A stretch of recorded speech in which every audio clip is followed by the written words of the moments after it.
안녕하십니까? 구마담입니다. 태국 파타야에서 최근 일어난 사건입니다. 지난 4월 26일, 그러니까 2025년 4월 26일에 있었던 사건입니다.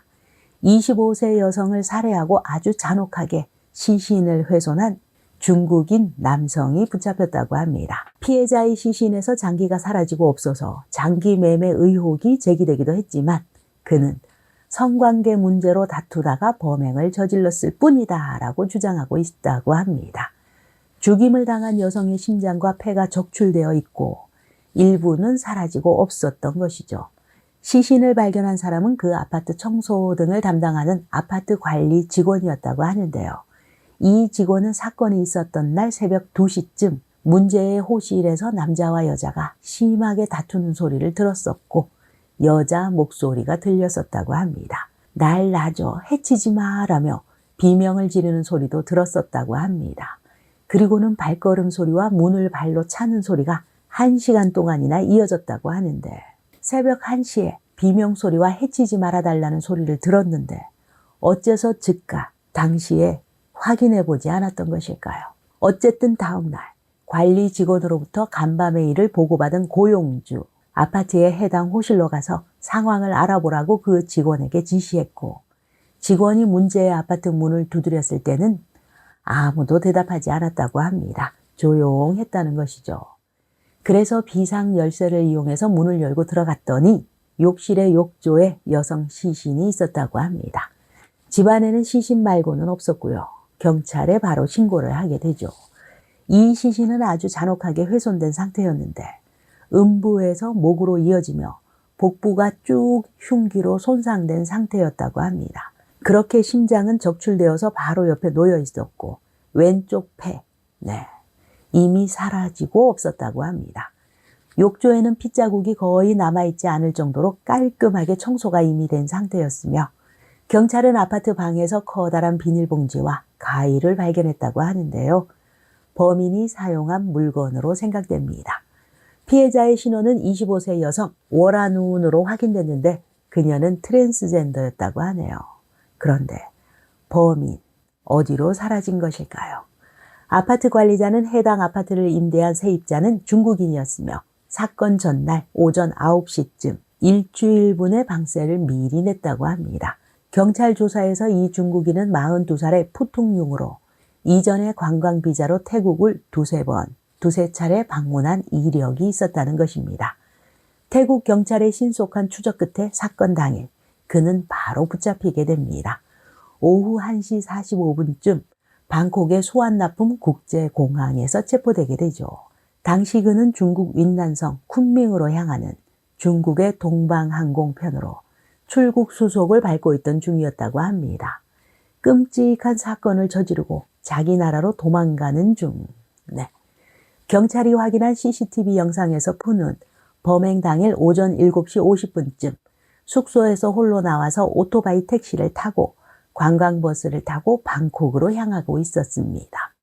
푸는 잡힌 후에 초기 진술에서는 피해자가 먼저 나를 공격해서 이를 방어하다가 살해에 이르렀다라고 주장을 했습니다. 그러나 경찰은 이미 현장에서 수집한 여러 증거가 있었죠. 그리고 피해자의 시신에서 확인한 법의학적 증거를 토대로 푸의 주장은 신빙성이 낮은 것으로 판단하게 되고 그를 계속해서 압박, 수사하게 되죠. 그러자 이번에는 다시 진술을 바꾸게 됩니다. 두 사람이 성관계를 갖기로 했는데 다툼이 벌어져서 살해하게 되었다. 피해자 진술에 따르면 그는 피해자를 방으로 데려와서 800바트, 약 34만 원이죠. 성관계를 갖기로 합의를 했었는데 두 사람이 성관계를 가지려는 그 순간 피해자가 저항을 했다. 그래서 말다툼이 벌어졌다. 푸가 돈의 절반을 돌려달라라고 요구를 했는데 피해자가 이를 거부했고 결국 몸싸움이 일어났다. 이 과정에서 피해자가 자신을 때려서 격분한 나머지 피해자를 쓰러뜨려 목을 졸라 죽였다라는 게 푸의 주장이었습니다. 그럼 어째서 그렇게 처참하게 죽여야만 했을까요? 격분해서 순간적이었다면 그렇게 참혹한 장면이 나올 수는 없죠. 또 있습니다. 이상한 점은. 성관계를 약속하고 여성이 방문을 했다면 어째서 그 여성은 저항을 해야만 했을까요? 뭔가 약속과 달랐기에 말다툼이 벌어지고 저항이 있었던 것은 아닐까 생각해 봅니다. 가해자 푸, 그는 가위로 시신의 복부를 훼손했고 가슴에 보형물도 꺼냈으며 심장을 적출한 다음 시신의 왼쪽 어깨에 그 심장을 올려두는 등 이해할 수 없는 아주 엽기적인 행위를 행했습니다. 이 행위에 대해서 경찰이 묻자 그는 TV 시리즈의 영향으로 인체 내부에 대한 호기심이 발동한 나머지 이러한 행동을 벌였다라고 말했습니다. 정말 호기심 때문이었을까요? 경찰은 그가 다툼 과정에서 우발적으로 살인을 저질렀다라는 진술에 회의적으로 생각하고 있다고 합니다. 그가 범행 전날 이미 인근 마트에서 가위와 비닐봉지 등등 범행에 쓰인 물품을 구입했기 때문입니다. 결국 필요한 물품을 미리 준비했다는 것, 계획한 사건이라고 볼 수 있는 것이죠. 경찰 역시 계획범죄 쪽으로 무게를 두고 있다는 것, 다만 피해자는 무작위적으로 선택되었을 가능성이 높은 것으로 보고 있다고 합니다. 그는 담요로 시신과 욕실을 닦아 혈흔을 깨끗하게 지웠고 아침까지 방에 누워있다가 중국으로 도피할 비행기표를 예약한 이후에 아파트를 나와 오토바이 택시를 타고 버스를 타고 공항으로 갔다가 체포되었던 것입니다. 아주 대담하죠. 대범합니다. 밤새 그런 끔찍한 일을 벌이고도 비행기 시간까지 그 아파트 현장에 머물렀다는 것. 혹시 이런 류의 범죄 경험이 또 있지 않을까? 초범이라고 보이지는 않는 듯 합니다. 그는 처음에 묵비권을 행사하다가 피해자의 휴대전화를 자신이 가지고 있다는 것을 비롯해서 여러 가지 증거가 제시되자 결국 진술을 시작했다고 합니다. 그렇게 27일 오후 경찰은 푸를 데리고 범행 재연도 했다고 합니다.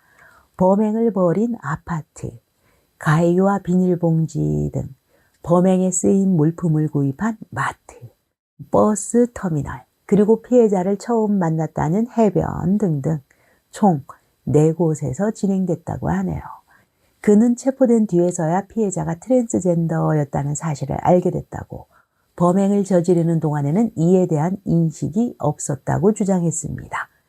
경찰은 푸가 금속 용접공으로 일하고 있던 터라 강한 손목의 힘으로 시신을 능숙하게 훼손한 것으로 보인다라고 설명했는데, 경찰의 첫 번째 부검에서는 당시 왼쪽 폐가 사라진 것이 확인되어서 장기 매매 또는 인신매매와 관련된 범행이 아닌가라는 추측이 나오기도 했었습니다.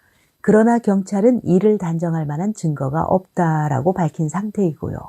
다만 일부 장기가 정말 사라진 것인지 확인하기 위해서 정밀 부검 결과를 기다리고 있다고 합니다. 태국의 수사당국은 푸를 고의살인 및 절도 혐의로 기소한 상태입니다. 이 사건을 듣는 많은 분들, 우리나라에서 있었던 조선족 오원춘 사건을 떠올리게 되실 텐데요. 오원춘 사건도 이와 비슷했었죠.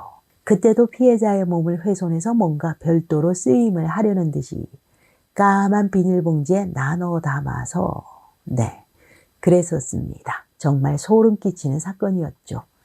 이렇게 어느 날 갑자기 자식을 잃은 부모님들, 유족분들 얼마나 황당하실까요? 젊은 나이에 처참히 사라져간 피해자의 명복을 빕니다. 오늘의 이야기 여기까지입니다. 여러분의 소중한 시간 저와 함께 해주셔서 대단히 감사합니다.